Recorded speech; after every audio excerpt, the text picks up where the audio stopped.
آج ویو 360 میں کووڈ-19 کے علاج کے لیے ملیریا کی ادویات کا استعمال خطرے سے خالی نہیں۔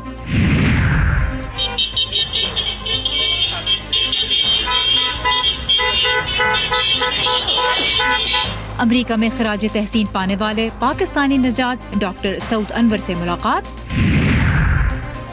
اور لاہور کی رخسانہ اظہار، جن کے گھر سے کوئی بھوکا نہیں لوٹتا۔ وائس آف امریکہ واشنگٹن سے ویو 360 کے ایک نئے ایپیسوڈ کے ساتھ میں ہوں سارہ زمان۔ کرونا وائرس سے پیدا ہونے والی بیماری کووڈ-19 کے علاج کے لیے اس وقت دنیا کے مختلف ملکوں میں بہت سی مختلف تھراپیز آزمائی جا رہی ہیں، کیونکہ اس مرض کے علاج کے لیے فی الحال کوئی دوا موجود نہیں ہے۔ ایک تھراپی جو پچھلے کچھ ہفتوں سے کئی ملکوں میں سامنے آئی ہے وہ ملیریا کی ادویات کا کووڈ-19 کے مریضوں میں استعمال ہے۔ ویسے تو اب تک بڑے پیمانے پہ کوئی ایسی سائنسی تحقیق سامنے نہیں آئی جس سے یہ ثابت ہو کہ ملیریا کی ادویات کووڈ-19 کے مریضوں کے لیے بھی مؤثر ہوتی ہیں، لیکن پاکستان کے صوبہ پنجاب کی وزیر صحت یاسمین راشد کا دعویٰ ہے کہ کم از کم 50 مریضوں کا اب تک ان دواؤں کے ذریعے کامیاب علاج کیا جا چکا ہے۔ اور ہمارے ساتھی ضیاء الرحمان آج بتا رہے ہیں کہ پاکستان میں ملیریا ادویات کی مانگ اچانک اتنی بڑھ گئی ہے کہ مارکیٹ میں ان کی شارٹیج ہو گئی ہے۔ پاکستان کے صوبہ پنجاب میں کورونا سے متاثرہ مریضوں کی تعداد بڑھنے پر طبی ماہرین انہیں ملیریا سے بچاؤ کی ادویات دے رہے ہیں۔ معالجین کہتے ہیں کہ ان ادویات میں کلوروکوئن اور ہائیڈروکسو کلوروکوئن شامل ہے، جو انسانی پھیپھڑے کے گرد ایک حفاظتی تہ بنا دیتی ہے۔ سارے پیشنٹ جو ہیں وہ کرونا کے وہ سیریس نہیں ہوتے، صرف 5% ہوتے ہیں جو سیریس ہوں گے، 2% ان میں ایسے ہیں جن کو ہم نے خدا نہ خواستہ وینٹ پر ڈالنے کی ضرورت ہے۔ تو 95 سے 98% لوگ ہیں جن کو صرف سمٹومیٹک ٹریٹمنٹ کی ضرورت ہے۔ ان کو بخار ہے تو بخار ہے، کھانسی ہے تو کھانسی کی دوائی دے دی، اور ساتھ ہم ان کو جو اینٹی ملیریل ڈرگ ہیں اور ایزیتھرومائسین کا کمبینیشن وہ بھی سب مریضوں کو شروع کرا رہے ہیں۔ پاکستان میں 18 کمپنیاں جو ہیں وہ کلوروکین بنا رہی ہیں، اور پاکستان میں اس کی بہت شارٹیجز ہیں۔ اب ہر مریض جو کلوروکین کھانا چاہتا ہے، اور خاص طور پہ اب انڈیا اور چائنا جو ہے را مٹیریل بہت مہنگا ہو چکا ہے۔ جو $10 میں را مٹیریل مل رہا تھا پر kg، اب وہ $250 کا بھی نہیں مل رہا۔ اور خاص طور پہ چائنا اور انڈیا کی جو کمپنیاں، انڈیا کا جو را مٹیریل ہے وایا دبئی پاکستان آ تو رہا ہے، لیکن اس میں بہت سارے مسائل ہیں۔ جن ادویات میں کلوروکوئن اور ہائیڈروکسو کلوروکوئن کے مرکب شامل ہیں وہ بازار میں کم دستیاب ہیں اور ان کی قیمتیں بہت ہی زیادہ بڑھ گئی ہیں۔ کووڈ-19 کے علاج کے لیے ملیریا مخالف ادویات کا استعمال تب توجہ کا مرکز بنا جب امریکی صدر ڈونلڈ ٹرمپ نے اس کا ذکر کیا اور بارہا یہ کہا کہ اگر یہ تھراپی کامیاب ہو جاتی ہے تو یہ طب کی تاریخ میں ایک بہت بڑا سنگ میل ہوگا۔ لیکن امریکہ میں ہی بہت سے طبی ماہرین ان ادویات کے ممکنہ سائیڈ ایفیکٹس کی وجہ سے ان کے استعمال سے خبردار بھی کر رہے ہیں۔ مزید تفصیلات دیکھتے ہیں صبا شاہ خان کی اس رپورٹ میں۔ ایسے میں جب دنیا ایک نئی مہلک بیماری کا علاج ڈھونڈنے کے لیے فکر مند تھی، 5 مارچ کو international journal of antimicrobial agents میں چھپنے والی ایک تحقیق سے دنیا کو ٹیسٹ ٹیوب میں کیے گئے تجربات میں ہائیڈروکسی کلوروکوئن اور زیتھرومائسن کو SARS-CoV-2 کے نمونے کے خلاف اثر انگیز ہونے کے بارے میں علم ہوا۔ ہائیڈروکسی کلوروکوئن ملیریا کے خلاف اشروں سے استعمال ہوتی آئی ہے، اور پھر فرانس سے نکلنے والے ایک مطالعے میں اس دوا کے انفرادی تجربات میں بھی کچھ کامیابی دیکھی گئی۔ اگرچہ عام حالات میں یہ تحقیق شاید خبروں میں جگہ بھی نہ بنا پاتی، لیکن دنیا کورونا کی وبا کے علاج کے دریافت کے لیے بے تاب تھی۔ اور پھر 19 مارچ کو صدر ٹرمپ پریس بریفنگ میں یہ کہتے سنائی دیے۔ اسے ملیریا کی دوائی کے طور پر جانا جاتا ہے اور یہ کافی عرصے سے استعمال ہو رہی ہے۔ یہ بہت طاقتور ہے، لیکن اچھی بات یہ ہے کہ یہ ایک طویل عرصے سے استعمال میں ہے، تو ہم جانتے ہیں کہ اگر یہ منصوبے کے مطابق کامیاب نہیں بھی ہوئی تو بھی اس سے کوئی مرے گا نہیں۔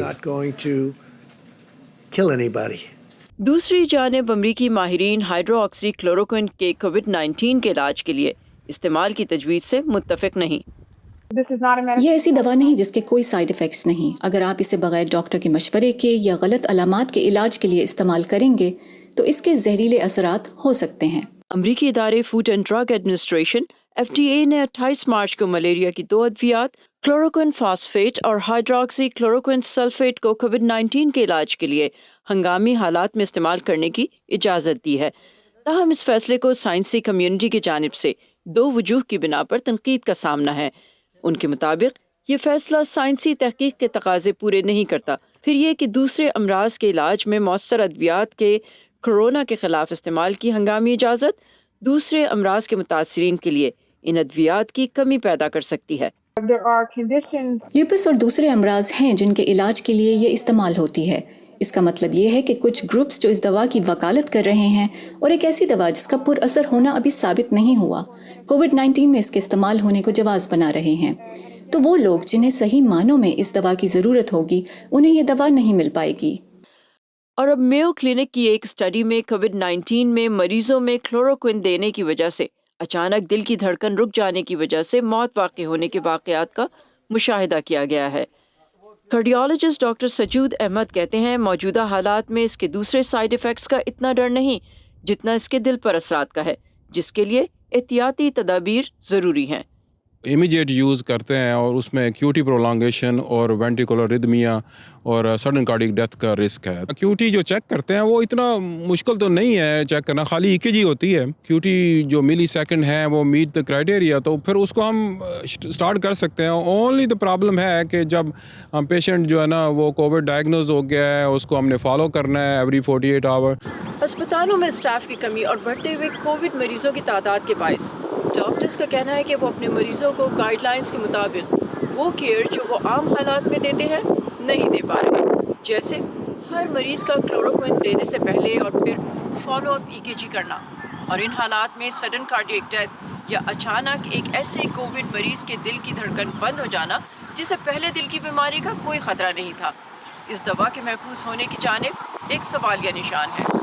حال ہی میں برازیل میں 81 ہسپتالوں پر مبنی ایک کلوروکوئن اسٹڈی اس وقت روک دی گئی جب ہائی ڈوز دیے جانے والے مریضوں میں 3 دن میں اریتھمیا یعنی دل کی بے قاعدہ دھڑکن دیکھی گئی، اور 10 دن کے اندر ان میں سے 11 مریضوں کی موت واقع ہو گئی۔ ماہرین کے مطابق حالانکہ کووڈ-19 کا کوئی علاج نہیں، لیکن یہ دوا مریض کو دینے کے لیے خاص پروٹوکول اور احتیاط برتنا ضروری ہے، ورنہ یہ فائدے کے بجائے نقصان کا باعث ہو سکتی ہے۔ Saba Shah Khan, voice of America, Voorhees, New Jersey. کووڈ-19 کے مریضوں کا علاج اور دیکھ بھال کرنے والوں کے تحفظ کے لیے بھارت کی وزارت صحت نے بھی ہائیڈروکسی کلوروکوئن کے استعمال کی اجازت تو دی ہے، لیکن وہاں بھی میڈیکل ریسرچرز کا یہی کہنا ہے کہ ان ادویات کا بے دریغ استعمال خطرناک بھی ثابت ہو سکتا ہے، لہٰذا انہیں فی الحال صرف تجرباتی بنیادوں پہ یعنی محدود پیمانے پہ ہی استعمال کیا جائے۔ اس وقت امریکہ کی یونیورسٹی آف منیسوٹا میں بھی ایک تحقیق جاری ہے جس میں یہ دیکھا جا رہا ہے کہ کیا anti malaria drugs corona virus کے خلاف ایک عام صحت مند شخص کی قوت مدافعت بڑھاتی ہیں یا نہیں۔ دنیا بھر میں رونما ہونے والے دلچسپ اور اہم واقعات کی اپڈیٹس کے لیے آئیے urduvoa.com کی ویب سائٹ پہ، اس کے علاوہ facebook.com/VOA اردو کا پیج بھی ہم آپ کے لیے اپڈیٹڈ رکھتے ہیں۔ ٹویٹر اور انسٹاگرام پہ بھی آپ اردو VOA کو ضرور فالو کیجیے۔ تازہ ترین خبریں، اہم واقعات، آڈیو ویڈیو رپورٹس اور تجزیے دیکھنے، سننے اور پڑھنے کے لیے ڈاؤن لوڈ کیجیے VOA اردو کی نئی ایپ۔ خبریں اب ہر وقت آپ کی مٹھی میں۔ چین کے شہر ووہان کا لاک ڈاؤن ختم ہونے سے یہ امید تو ملی ہے کہ کرونا وائرس کی وبا پہ قابو پانا ممکن ہے، حالات نارمل کی طرف لوٹ سکتے ہیں۔ اب ووہان میں موجود بہت سے غیر ملکی طلباء اس نئی پیش رفت سے تو بہت خوش ہیں، لیکن ساتھ ہی ان کو اپنے آبائی ملکوں میں موجود اپنے اہل خانہ کی فکر بھی اب پہلے سے زیادہ ہے۔ وہ اس لیے کیونکہ چین میں تو اس وبا پہ کنٹرول پایا جا رہا ہے، لیکن دوسرے ملک اب بھی بہت بڑے پیمانے پہ اسی وبا سے لڑ بھی رہے ہیں۔ جب چین میں کووڈ-19 کی وبا شروع ہوئی تو 20 سے زیادہ ملکوں نے اپنے شہریوں کو ووہان شہر سے واپس بلا لیا۔ ایسے میں کئی غیر ملکی طلباء ایسے تھے جنہوں نے یا تو وہیں رہنے کا فیصلہ کیا یا وہ وہاں سے واپس جانے کے متحمل نہیں ہو سکتے تھے۔ یہ ایسی ہی ایک طالبہ ہیں جنہوں نے فروری میں وائس آف امریکہ سے بات کی تھی۔ میرا خیال ہے اس وقت واپس جانا میرے لیے خطرے سے خالی نہیں ہے۔ اگر کچھ غلط ہو گیا اور میں گھر چلی گئی تو آئندہ 15 دنوں میں اپنے ارد گرد لوگوں کو بیمار کر دوں گی۔ 14 days I will already be contaminated۔ تاہم ووہان کی یونیورسٹیز میں پڑھنے والے پاکستانی طلباء ان ہزاروں غیر ملکی طلباء میں شامل ہیں جن کے ذہنوں پر اس وبا کے خوف اور لاک ڈاؤن نے شدید نفسیاتی اثرات چھوڑے ہیں۔ انہی میں ایک طالب علم میر حسن بھی ہیں جن کے والد کا انتقال اس ہی بحران کے دوران پاکستان میں ہوا۔ میر حسن اس موقع پر بھی پاکستان نہیں لوٹ سکے تھے۔ ہاں ظاہر ہے اس لاک ڈاؤن کے دوران ہمیں نفسیاتی مسائل کا سامنا بھی رہا. جب ہم ایک ہی کمرے میں بند تھے یہ سب ہی کے لیے ایک مشکل وقت ہے, ہر طرح سے ایک چیلنج ہے. میر حسن ان بہت سے پاکستانی طلباء میں شامل ہیں جو پاکستان واپسی کے لیے فلائٹس پھر سے شروع ہونے کے منتظر ہیں. یقیناً میں گھر جانا چاہتا ہوں, وہ میرا گھر ہے. چین بھی میرا گھر ہے. جب ہر روز میری ماں فون کرتی ہیں تو وہ رو دیتی ہیں. اس وقت شدید ذہنی دباؤ محسوس کرتا ہوں.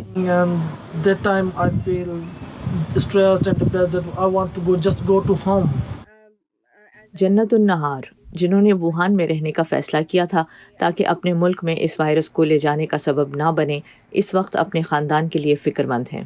And right now I don't really regret. اس وقت مجھے یہاں رہ جانے میں پچھتاوا تو کوئی نہیں ہے, لیکن میرے لیے یہ افسوس کی بات ہے کہ میرے ملک میں بھی صورتحال اچھی نہیں ہے اور مجھے پتہ بھی نہیں چل رہا کہ وہاں ہو کیا رہا ہے. And I cannot get the real. Wuhan میں ایک طرف لاک ڈاؤن تو ختم ہو گیا ہے, لیکن اسٹوڈنٹس کی کلاسز کب شروع ہوں گی اس پر کوئی واضح ہدایت نہیں دی گئی. سحر ماجد کے ساتھ نخبت ملک, وائس آف امریکہ. اس وقت دنیا بھر میں ہی طبی عملے کو ایک ایسی فوج قرار دیا جا رہا ہے جو ایک نہ نظر آنے والے دشمن سے لڑ رہی ہے, اور اس لڑائی میں بہت سے میڈیکل ورکرز اپنی جانوں کا نذرانہ بھی پیش کر چکے ہیں. اسی لیے جب پاکستانی امریکی ڈاکٹر سعود انور ریاست کنیٹیکٹ کے اسپتال میں کئی روز تک کرونا وائرس کے مریضوں کا علاج کر کے لوٹے تو علاقے کے لوگوں نے ان کے اعزاز میں ایک پریڈ نکالی اور ان کا شکریہ ادا کیا. آغا خان یونیورسٹی سے تعلیم یافتہ ڈاکٹر سعود انور نے وینٹیلیٹرز کی ایک ایسی سیٹنگ بھی دریافت کی ہے جس کے ذریعے ایک ہی وقت میں 7 یا اس سے بھی زیادہ مریضوں کو مصنوعی تنفس دیا جا سکتا ہے. ڈاکٹر سعود انور ریاستی سینٹ کے رکن بھی ہیں اور 2 مرتبہ اپنے شہر کے میئر بھی رہ چکے ہیں. تو ہمارے ساتھی اسد اللہ خالد نے ڈاکٹر سعود انور سے گفتگو کی اور ان سے یہ جاننے کی کوشش کی کہ امریکہ سمیت بہت سے ملک کرونا وائرس کی وبا سے لڑنے کے لیے تیار کیوں نظر نہیں آئے اور پاکستان کو کن پہلوؤں پر خاص طور پہ توجہ دینی چاہیے. ابھی جو دیکھنے میں آ رہا ہے تو ہم لوگ تیار نہیں تھے, بلکہ پوری دنیا تیار نہیں تھی, مگر امریکہ کو میرے نزدیک بہتر تیاری کی ضرورت تھی. یہاں پر پرسنل پروٹیکٹیو اکوپمنٹ کی ضرورت تھی, کیونکہ اگر ہم اس کو سمجھ رہے ہیں کہ یہ تیسری جنگ عظیم ہے جس کے اندر ہم لوگ ایک وائرس سے لڑ رہے ہیں, تو اس کے جو فوجی ہیں وہ ڈاکٹرز ہیں, نرسیں ہیں, ریسپیریٹری تھراپسٹ ہیں, لیب کے لوگ ہیں, سارے لوگ ہیں. تو اپنے جو فرنٹ لائن لوگوں کو اگر آپ پروٹیکشن نہیں دے پا رہے ہیں تو اس کا مطلب ہے ہم تیار نہیں ہیں. اور پھر دوسرا یہ ہے کہ جو بیمار ہیں ان لوگوں کے لیے مشینوں کی ضرورت ہے, ان کے لیے دوائیوں کی ضرورت ہے, تو اس کی بھی کمی پوری دنیا میں پھیلی ہوئی ہے. امریکہ میں بھی اسی طریقے سے کمی ہے اس وقت. میرے نزدیک پاکستان جیسے ملک میں چیلنجز کافی زیادہ سنگین ہیں اور مجھے کافی پریشانی ہے وہاں کے حالات کی. ایون دو کہ اس وقت زیادہ پرابلم نہیں ہے, مگر جس حساب سے بیماری پھیلی ہے اس کے حساب سے اندازہ کیا جا سکتا ہے کہ جو کہ ڈینسلی پاپولیٹڈ ایریاز ہیں دنیا کے, جہاں پہ بہت سارے لوگ چھوٹی جگہ پر ہوں, تو آپ امریکہ کے اندر اتنی بڑی پاپولیشن ہے, پورا ملک بھی بہت بڑا ہے, مگر پاکستان کے اندر بہت پاپولیشن ہے تو پر اسکوائر فٹ لوگ زیادہ ہیں. اس صورت میں لوگ ایک دوسرے کے جب قریب ہوتے ہیں تو اس سے بیماری پھیلنے کا خطرہ ہوتا ہے. اور وہاں پر دوسرا یہ ہے کہ پرسنل پروٹیکٹیو اکوپمنٹ بھی کم ہے, تو آپ کو وہاں پر ایک تو لاک ڈاؤن کرنا, لاک ڈاؤن میں رہنا بہت بہت بہت ضروری ہے. تو پاکستان کی نسبت اگر ہم دیکھتے ہیں یا اور انڈر ڈیولپ کنٹریز کو اگر ہم دیکھتے ہیں تو کیا وہاں ٹیسٹنگ کے ایشوز ہیں اس لیے یہاں پہ کیسز زیادہ سامنے آ رہے ہیں, یا کوئی اور ایسا ایشو ہے کہ امریکہ میں کیسز زیادہ ہیں؟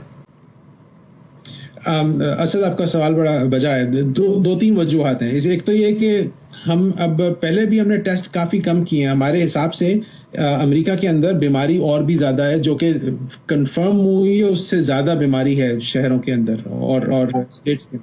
چونکہ ٹیسٹ اتنے ایزیلی اویلیبل نہیں ہے یہاں پر, تو اس وجہ سے ہم لوگوں نے اس کو انڈر ڈائگنوز کیا ہے. اب آپ اس بات کو پاکستان یا دوسرے ممالک میں لے جائیں جو کہ انڈر ڈیولپڈ ہیں, تو اس کے اندر جو مسئلہ ہے کہ وہاں پہ تو ٹیسٹنگ اور بھی کم ہے, اور چونکہ وہاں پہ ٹیسٹنگ اور بھی کم ہے تو بیماری جو ہے اس کا مطلب ہے اور بھی زیادہ ہے, اور اس کو ہمیں معلوم بھی نہیں ہے کہ وہ پھیلی ہوئی ہے.